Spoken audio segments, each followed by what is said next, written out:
Yo, what is going on, everybody? That guy Kai back at it with another YouTube video, daily content on finance, credit, and the in-between. So today, this video is going to be for my college students out there.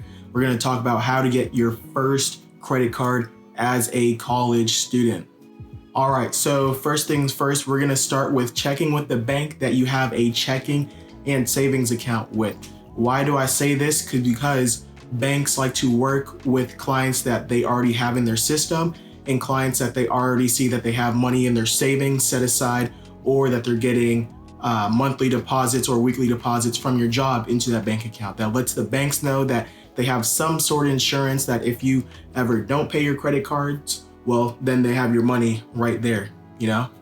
If you don't have a bank that you bank with, you have a checking and savings with, I would usually recommend to find a bank in your location that has a lot of branches.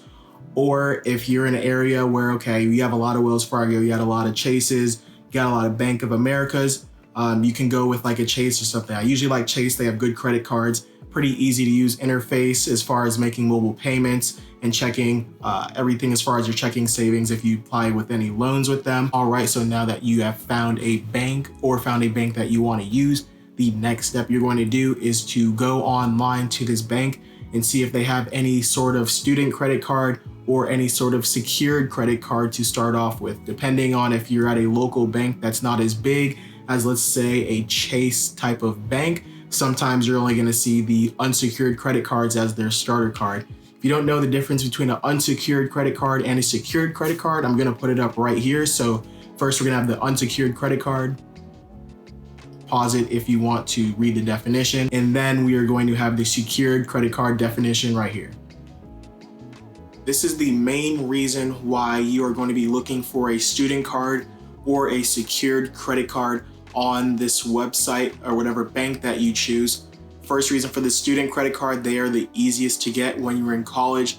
You have to just provide what school you're in or like your grades or your GPA or something.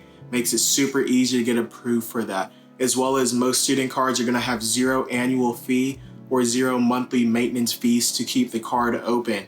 But let's say the bank that you chose does not have a student card.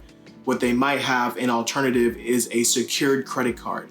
So if the bank that you're working with has a secured credit card option, why you should go with that option, it is also an entry-level card that you can get that doesn't require a credit score to begin with. You can usually get a secured credit card with a 0 credit score, as well as the limit that you have on that credit card is based off whatever collateral amount you put in. So if you put in $200, then you're gonna have a $200 limit. If you put in $500, then you're gonna have a $500 limit. So having secured credit card is also great for budgeting purposes. If you don't have a lot of money to spend, then having a credit card that is more related to your relative budget is going to be easier to maintain and not overspend any money on that.